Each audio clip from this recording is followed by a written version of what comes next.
来乡亲啊，继续要来讲中国渗透台湾有10年这么久咯。讲国台办的系统提供金钱的援助，只是台湾人民共产党的主席林德旺参选台南市议员，搁用党的名义提名因的副主席参选去年的台北市议员，企图要来影响选举。而且因是真乖真听中国的话，就是想要摕下着无台州的代理权，甲得到国台办的资助。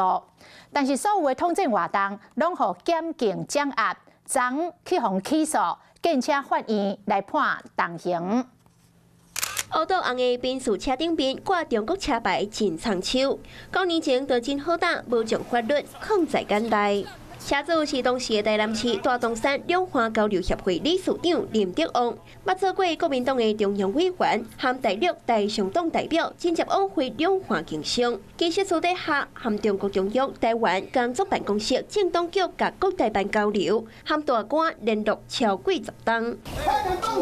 成立台湾人民共产党做党主席的林德旺，佮直接伫公庙外口挂5星旗，严格统战的行为被检警掌握，伊替云南省曲靖市党政机关的官员办理来台湾行程，摕到94万，利用山东政报台湾中心总顾问的名义，定期汇报伫台湾的工作。那接受指示参选台南市议员，去年嘛提名副主席参选台北市议员，甚至非法进口中国新冠的快态试剂，准备要甲选民学习。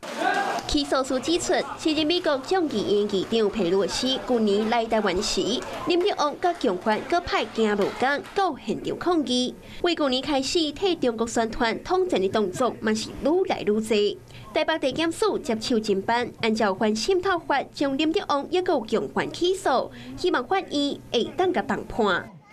Hello， 我是林明瑞。想要抢先掌握最及时的新闻资讯吗？赶快订阅、按赞、开启小铃铛，锁定我们华视新闻的 YouTube 频道。